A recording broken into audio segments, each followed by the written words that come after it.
So a customer brought to my attention, so it looked like this, right? Looks great and all, but when she went to put her cup down, it'd leave cup marks all over.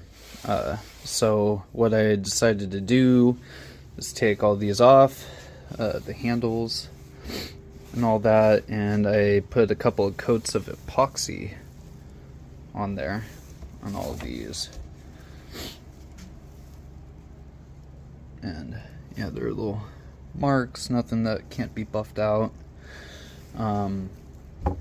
So I put a couple of coats of epoxy on top, and now I'm going through the sanding process.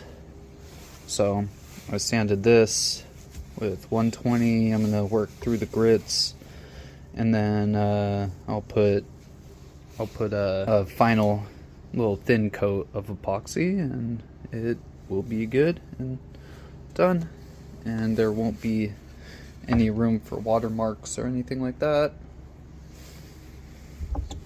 As you can see, solid. It added a couple extra pounds to it, which is cool.